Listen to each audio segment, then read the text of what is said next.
Welcome to Books for Bros, the only book recommendation and review show made for gym bros by gym bros.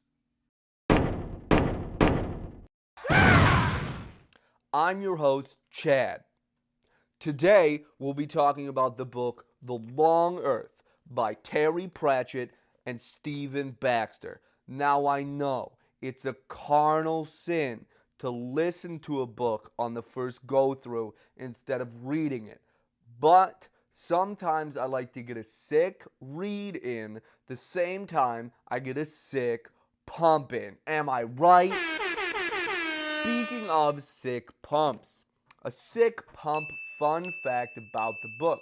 The authors actually released one new book in the series every year from 2012 to 2016, which is incredible because at 400 pages a pop, these books are thick.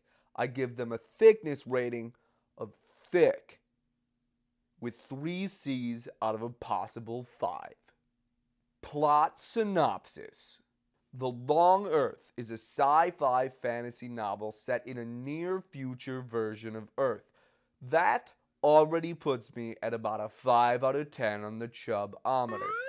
Anyways, a scientist invents a rad little box that allows you to step sideways into alternate versions of Earth. Pros for bros. The upside of the book. The Long Earth features multiple storylines, which personally gives me a big pump. It also dips into scientific explanations of Norse mythology, which is another big pump for Chad. Now, it's got some great action scenes for a brainer. Sick pump quick tip. A brainer is a book that draws you in through intrigue and interest, where a brawner draws you in through high suspense and great action scenes. Leg day, the bad parts of the book. It is slow in some parts. There will be chapters where the book seems to ramble and reiterate the same point, which is a no-go for the bone-ometer. Although it does have really good action scenes, they are few and far between, putting it at a 2 out of 5 on the Michael Bay meter.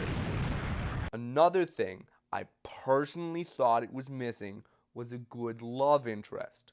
Although a female character was introduced and even used as a co-lead, it was clear there would be no boning.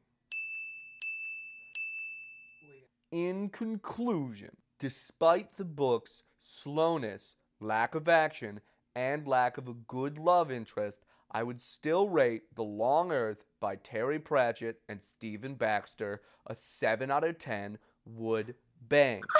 This book is definitely a brainer though, not a brawner. You have to be in the mood to think and fantasize to read this book. That's why I would highly recommend it to my fellow bro nerds out there. That's all we have for the show today. See you guys next time, and as always, have a sick pump and an even sicker read.